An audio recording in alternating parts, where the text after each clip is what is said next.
몇 년간 사람을 봐오면 딱 첫인상을 보고 판가름이 난다. 문득 궁금한 거죠. 소장님이 이렇게 딱 봤을 때 이 사람은 부동산으로 돈 좀 벌겠구나. 그 사람들은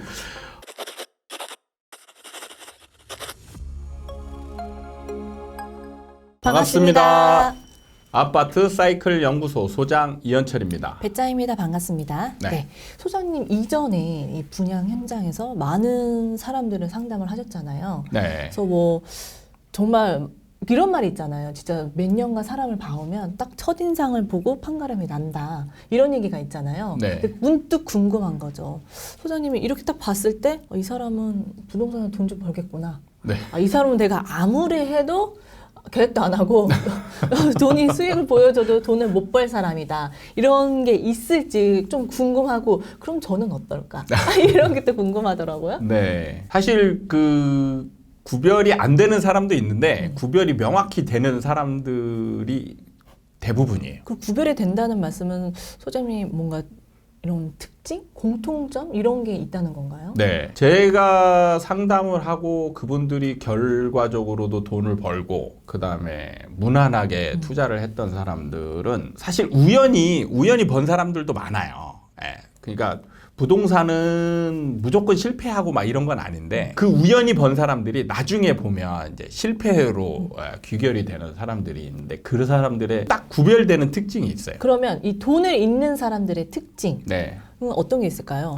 그 사람들은 분위기를 타는 거예요. 그러니까 정확하게 보면 자기 기준을 가지고 뭔가를 사러 오는 사람이 있는 반면에 그런 기준이 없이 분위기에 휩쓸려서 오는 사람, 이런 사람으로 구별을 할 수가 있어요. 특징을 보면 자기 기준이 있는 사람들 같은 경우는 상담을 하다 보면 저랑 상담하는 경우도 있고 이제 다른 분양 상담사랑 상담하는 경우들이 있잖아요. 그러면은 분양 상담사들도 상담하는 방법이나 내용이 완전히 다르거든요. 각자 달라요. 그러니까 저 같은 경우는 진짜 정통법, 지역 분석 어느 정도 해주고 시장 분석까지 다 해주고 네. 그래서 지금 상황이 이걸 사면은 얘는 나중에 어느 정도 되면 지금 상가격보다 이제 많이 올라가고 살기에도 네. 좋고 이런 류의 이제 분석을 하는 반면에 어떤 상담사들은 심한 경우는 상담을 안 해요. 상담을 안 한다? 상담을 거의 안 합니다. 그럼 성사가 되나요, 근데? 근데 계약을 저보다 많이 했어요. 오, 네, 저보다 계약을 훨씬 많이 했어요. 그런 사람들. 뭐가 다른 거죠? 뭐냐면 주된 내용이 피 받아줄게. 피 받아줄게. 그래서 사실 피 받아줄게 하면은 모르는 사람이 야, 내가 피 받아줄 테니까 이러면은 사실 신뢰가 좀 안 갈 수 있잖아요. 그래서 그분들이 내세우는 게 내가 이 현장 오기 전에 이 사람들 나한테 분양받았던 사람들한테 피를 얼마씩 받아줬고 그 다음에 내가 계약 지금 이 현장에서 계약 얼마 썼고 이런 식으로 해서 피를 내가 얼마 받아줄게 나만 믿고 해. 그러니까 이 현장에 대한 설명 없이 나는 거의 할 얼마큼씩 필요가 없죠. 해줬고 할 필요가 지금 없죠. 계약만 하면 얼마큼 받을 수 있다. 네. 수익을 보여주는 거네요. 눈에. 그렇죠. 이제 손님에 따라서 계약이 달라지는 게 사실 자기 기준이 있어서 오는 사람들은 이런 사람들하고는 계약을 잘 안 해요. 그러니까 저 같은 사람하고 이제 매칭이 돼서 계약을 좀 하는 편이고 대부분의 이제 이런 류의 상담을 하는 사람들한테 계약을 많이 쓰는 사람들은 분위기에 취해서 오는 사람. 그러니까 이분들은 뭐냐면 주변에 분양권으로 돈 번 사람이 있다. 거의 100%예요. 주변에 돈 번 사람들이 있어서 그 사람들의 말을 듣고 오거나 아니면 그 사람들 몰래 오거나 해서 얘기 들어보면 주변에 분양권을 사가지고 분양 받았는데 그게 프리미엄이 붙어가지고 그 사람들은 또 길게 갖고 간 사람들이 아니에요. 대부분 다. 중간에 팔고 넘어간 거죠. 그래서 나는 몇 천만 원 얼마 벌었다. 이런 걸 막 자랑하고 다니는 사람들이 주변에 있다라. 그래서 그걸 노리고 오는 사람들이에요. 피를 노리고 오는 사람한테 지역이 어떻고 이런 설명은 지루하고 필요 없는 거예요. 나는 지금 피 받고 싶어서 온 사람이니까 피 받게 해줄 거야 말 거야. 이거죠. 그러니까 저 같은 사람하고 상담하면 답답해서 됐고 그래서 얼마 줄 수 그죠. 있는데 올라가 마라. 그거 떨어지면 네가 책임질 거야? 뭐 이런 식의 대화가 이루어지고 이런 사람하고 하면은 완전 막 웃음소리가 끊이지 않죠. 네. 몇 장씩 쓸 수 있겠네요. 네. 근데 소장님이 이 돈을 잃는 사람들은 분위기를 탄다고 말씀을 하셨는데 네. 제가 생각하기에 이 부동산 시장을 바라볼 때 이 분위기는 좀 무시 못하는 요소이지 않나 싶거든요. 네. 그게 사람들의 심리가 모여서 사람이 가서 거래를 하고 하는 거니까 네, 네. 이런 분위기를 좀 봐야 되지 않을까 이렇게 그러니까 생각하는데. 제가 아까도 처음에 말씀드렸다시피 이 사람들이 반드시 실패하는 건 아니에요. 그러니까 이 사람들은 돈을 벌어요. 왜냐하면 올라가는 현장이네. 결국에는 올라가는 현장이면 산 사람은 돈 벌게 돼 있는 거예요. 산 사람은 돈을 버는데 네. 이제 나중에 문제가 생기는 거예요. 나중에 분위기에 휩쓸리는 사람들은 네. 길게 끌고 갈 생각이 없기 때문에 중간중간에 이제 피를 받고 팔죠. 팔고 이 사람은 그 자리에서 멈추는 게 아니고 다른 현장을 또 떠돌아다니는 거예요. 네. 떠돌아다니다가 결국에는 상승장인데도 불구하고 그 현장만 물리는 현장들이 꼭 나와요. 그럼 그때 많은 손해를 보고 나오는 거예요. 그러니까 가지고 있으면 이 현장도 결국에 올라가는데 이 분양권을 샀다 계속 팔려고 시도하니까 예를 들면 뭐 그 현장이 있는 현장에 뭔가 규제 정책이 확 쏟아졌어요. 그러면 이 현장이 바로 회복되지는 않거든요. 좀 길게 간단 말이에요. 근데 얘가 가지고 있는 동안에 시장이 위축될 거 아니에요. 네. 그러는 상황에서 이 사람은 뭐 예를 들어서 3억짜리 분양권을 하나를 사가지고 팔았어요. 그래서 3천만 원을 벌었어. 네. 그러면은 다음 현장에서 3천만 원을 좀 세이브 해놓고 또 하나 사가지고 또 이거 사고 팔고 하면은 좀 이 사람이 여유 자금도 있고 하니까 네. 버틸 수도 있고 그다음에 물리더라도 좀 손해를 덜 볼 거 아니에요. 근데 이런 사람의 특징은 뭐냐면 3억짜리 3천만 원 계약금 주고 사가지고 3천만 원 피 받고 팔았어요. 그리고 여기서 보통 이제 다운 계약서를 쓰죠. 다운 계약서 쓰고 해가지고 세금 조금 내고 일부 남기고 그러면 이 사람은 다음 현장 가면 뭐 하냐면 2개를 사는 거예요. 남겨두는 게 없이 그냥 올인이군요. 그러니까 왜냐하면 분위기에 따라서 벌 게 확실시 된다라고 생각하니까 벌 게 확실시 되는 사람이 돈을 남겨두는 거는 미련한 짓이죠. 그래서 2개를 사고 3개를 사고 4개를 산단 말이에요. 근데 이 4개 뭐 6개를 샀는데 시장이 갑자기 악화됐어. 그러면 이제 진짜 뒤가 없는 사람인 거잖아요. 그럼 이럴 때 마이너스로 팔거나 아니면은 이제 진짜 물려서 막 입주까지 가고 그럴 때 잔금 못 치러서 포기하고 막 이런 상황에 걸리는 사람들이 많이 나타나죠. 그러니까 지금 사실 이런 사람들의 대표적인 사례가 뭐냐면 지산이나 생수계 이렇게 물려 있는 사람들이 이 사람들이 이거 한 번만 했을 거냐? 그렇지 않아요. 대부분은 이 전 과정에서 아파트나 오피스텔이나 이런 분양권으로 돈 번 사람들이 보통 지산 이제 다른 물건으로 갔을 때 4-5개씩 사는 거죠.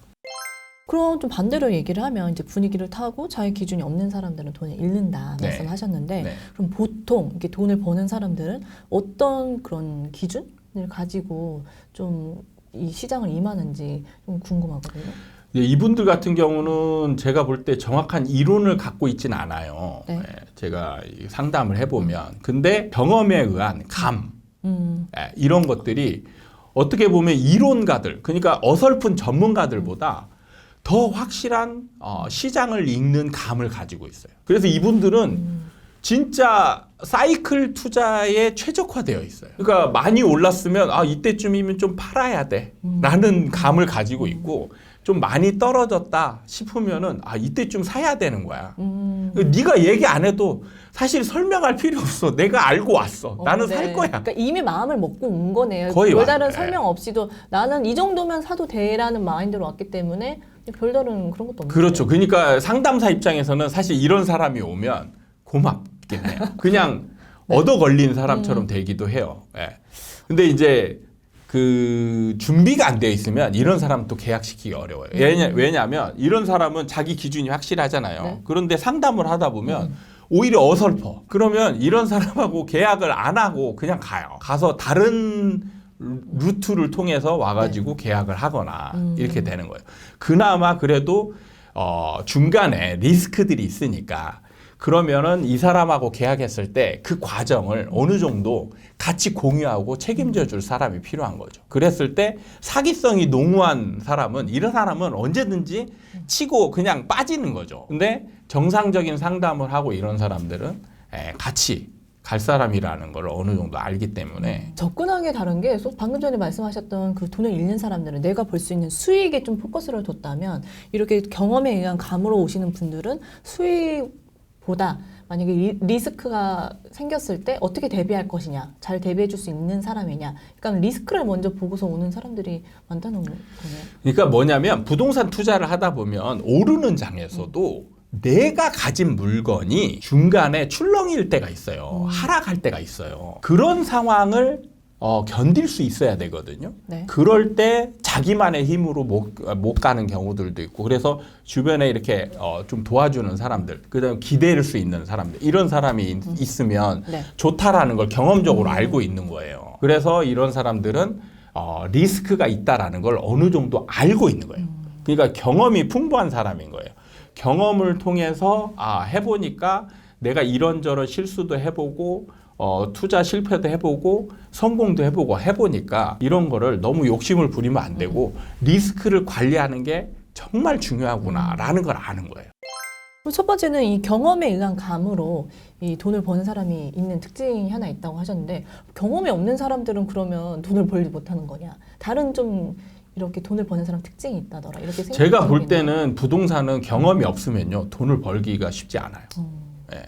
그러니까 왜냐하면 중간에 흘러가는 그 상황들을 예측이 어렵잖아요. 대응이 어려운 거예요. 그러니까 부동산의 특징을 정확하게 알고 대비를 해야 되는데 제가 가장 사실 이 유튜브 하면서 안타까웠던 게 부동산의 특징을 모르고 주식처럼 생각하고 덤비는 사람들이 너무 많았다는 거예요. 그래서 그 상승장 꼭대기 때 이제는 팔아라라고 할 때 아무도 그 말을 인정하지도 못하고 그 다음에 그런 상황이 올 거라고 생각도 못했고 네. 그 다음에 만약에 하락하는 장이 와서도 그 사람들은 팔 수 있을 거라고 자신했던 거잖아요. 그러니까 부동산은 경험을 해봐야 그러니까 수요가 없어진다라는 수요가 연기처럼 사라진다라는 표현을 제가 자주 하는데 이런 상황을 경험하지 않은 사람들은 상상이 안 되는 거예요. 그래서 경험이 없는 사람은 사실상 진짜 돈 벌기가 쉽지가 않아요. 우연히 돈은 벌 수 있어요. 우연히 벌 수 있는데 그 사람들은 물릴 확률이 굉장히 높다라는 거예요. 그럼 있는 사람의 특징은 분위기를 타고 자기 기준이 없는 사람. 네. 그리고 부동산 투자를 돈 버는 사람의 특징은 경험에 의한 감이 있는. 그리고 경험이 없으면 힘들다. 네. 그럼 예를 들면 뭔가 명확하지만 네. 이걸 보는 이 젊은 사람들의 입장에서는 암담하다는 거죠. 난 경험이 없는데 그럼 네. 나는 뭐 돈을 못 버는 건가, 뭐 다른 걸 봐야 되나 이렇게 생각을 하실 수도 있을 것 같거든요. 그러니까 이게 참 어려운 점인데 그걸 해결할 수 있는 방법이 있긴 있죠. 뻔한 얘기예요. 사실은 공부밖에 없어요. 경험을 통해서 얻는 지식이 중요한데 경험을 못했으면 뭘 해야 되냐? 간접 경험을 해야 되는 거예요. 그래서 간접 경험을 상승장에서만 겪는 거를 하면 안 되는 거죠. 하락장에서도 간접 경험을 해야 되는 거예요. 하락장에서도 간접 경험이 그렇죠. 필요하다. 그러니까 모든 상황을 다 경험을 해봐야 이제 종합적인 내 판단력이 생기는 거지. 상승만 경험한 사람, 상승만 공부한 사람, 이런 사람들은 하락장에 대한 대비가 전혀 안 돼 있는 거죠. 모든 자산은 상승과 하락을 반복하거든요. 네. 그러니까 하락장을 간접 경험을 해보는 게 중요한 거예요. 하락장만 겪은 사람은 또 어떤 상황이 생기냐? 굉장히 부정적이 돼요. 그러니까 하락장만 겪은 사람은 또 상승장에 대한 간접 경험이 필요해요. 이 간접 경험이라는 게 그러면 실제 그 상황에 있는 사람들을 뭐 옆에서 지켜보는 걸 말씀을 하시는 건지. 옆에서 지켜보는 거는 네. 경험이죠. 그 사람들이 했던 상황을 얘기를 듣고 네. 그 다음에 그런 상황을 그려주는 매체를 통해서 그 상황을 간접적으로 얻어가는 거죠. 그러니까 뭘 해야 되냐면 하락장의 경험이 필요한 사람들은 하락장을 겪어본 사람들 주변에 있어요. 분명히 있습니다. 그럼 그런 사람들의 얘기. 근데 하락장을 겪어본 사람들은 하락장에 대한 얘기를 안 해요. 대부분 손해본 얘기는 잘 안 하거든요. 아파요. 하락을 겪어본 사람들이 하락을 얘기할 때 가슴이 아파요. 그런 경험은 다시는 하고 싶지 않거든요. 그러니까 얘기하고 싶지 않아요. 근데 하다 보면 이제 얘기도 나오고 하거든요. 그러니까 그런 사람들의 얘기가 정말 필요한 거예요. 그리고 그런 사람이 없다. 그러면 전문가를 통해서 하락장에 대한 얘기를 구체적으로 들어보는 거예요. 소장님이 이 간접 경험을 해서 상승과 하락에 대한 것을 오롯이 좀 느껴보고 어떻게 대비를 할 수 있는지를 좀 판단해 보라고 하셨는데 문득 드는 생각이 한참 상승장이나 이럴 때 많은 전문가들이 그랬거든요. 이게 경험이 중요하다, 부동산은. 그렇기 때문에 근데 목돈은 없잖아요, 젊은 사람들은. 경험이 중요하니까 소액 투자로 10채, 뭐 20채 들기를 쳐가면서 경험을 많이 늘어야 나중에 실력이 늘어난다. 이런 식으로 또 되게 많이 얘기를 했던 것 같거든요. 네. 이런 부분은 좀 어떻게 상승장에서 괜찮은 방법이라고 생각하세요? 경험은 사실 경험으로 하는 거면 한두 채 정도면 충분해요. 경험으로 하는 거면. 근데 지금 그 말씀하신 뭐 전문가가 누군지는 모르겠지만 그런 멘트를 하는 전문가의 이 오류가 있는 거예요. 이분도 물리는 거를 경험하지 않은 가능성이 많아요. 물리는 거를 리스크를 따지는 사람이면 상승장 때 10채, 20채 사가지고 버텨라. 이렇게 가지고서 경험을 내라. 네. 망하는 거죠, 이 사람은. 그렇잖아요. 네. 망하는 거예요. 그러니까 망하는 걸 경험해라. 이렇게 한다는 거는 너무 잔인한 거 아니겠습니까? 그러니까 지금 와서 봤을 때는 네. 정말 그게 잔인한 멘트였고 거기에 물려있고 힘들어하는 사람들이 많아서 힘들겠다라는 생각을 하겠지만 그 당시에는 그게 해야겠구나 이렇게 믿고 또 하셨던 분들도 계셔서 그러니까 그거는 네, 그분도 하락 얘기를 안 한 거잖아요. 경험을 해봐라 라고 했지만 하락을 진정으로 대비하라고 했으면 경험을 그렇게 수십 채 사서 경험하라고 얘기하진 않았을 거예요. 저는 제가 제 첫 번째 책에 오피스텔 얘기를 했어요. 오피스텔이 공부하기에는 굉장히 좋은 부동산이다. 그래서 이런 걸 한 채 정도 사서 사가지고 있으면 저절로 공부가 된다. 이런 얘기는 했어요. 그게 뭐냐면 한 채 사서 사실 물려보는 경험 이것도 기분 나쁘고 힘들거든요. 네. 네. 근데 이런 경험을 하는 게 나중에는 실패는 성공의 어머니가 된다. 이런 얘기가 있잖아요. 네. 그러니까 제가 실패는 성공의 어머니가 될 때 이 실패의 전제가 있다라고 했어요. 실패가 극복할 수 있는 실패여야지 나락으로 가는 실패는 성공의 어머니가 아니고 그냥 나락이다. 이거예요. 그러니까 지금 10채, 20채를 가지고 실패를 겪는 거는 나락으로 가는 거예요. 근데 한 채 정도 가지고 실패를 경험해 보는 거는 좋은 자산일 수 있는 거예요. 그러니까 어떤 얘기를 하느냐에 따라서 이 사람한테 도움이 되느냐 아니냐가 구별이 되는데 실제로 이 전문가가 20채, 30채, 수십 채를 사가지고 경험해 보라 이 얘기는 본인도 하락장을 겪어보지 않은 거예요. 아니면 사기꾼인 거죠. 말만 그럴듯하게 하고 그 상승장을 얘기하면서 사라고 하면서 이 사람한테 얻을 수 있는 거. 실제로 자기가 가지고 있는 거 판다든지 아니면 이 사람한테 상승에만 목매달게 해서 강의를 판다든지 이런 식의 사기에 가까운 행위를 한 게 아닌가 이런 생각이 들어요. 오늘은 이 부동산 투자로 돈 버는 사람과 돈 있는 사람에 대해서 얘기를 해봤는데 가장 중요한 거는 일단 분위기를 타지 말 것, 그리고 자기만의 기준을 확고할 것, 그리고 부동산에서는 이 경험이 참 중요하다. 그래서 젊은 층은 경험이 많이 없기 때문에 간접 경험이 중요한데 상승만 경험을 하는 건 좋지 않다. 상승, 하락 모두 간접 경험을 통해서 어떻게 대비할 것인가를 한번 좀 시나리오를 작성해 보는 게 좋은 것 같네요. 그렇죠. 네. 오늘 이렇게 마무리하도록 하겠습니다. 네, 오늘도 저희 아파트 사이클 연구소 채널을 사랑해 주신 여러분께 감사드리고 다음에 도움이 되는 영상을 가지고 또 찾아뵙도록 하겠습니다. 감사합니다.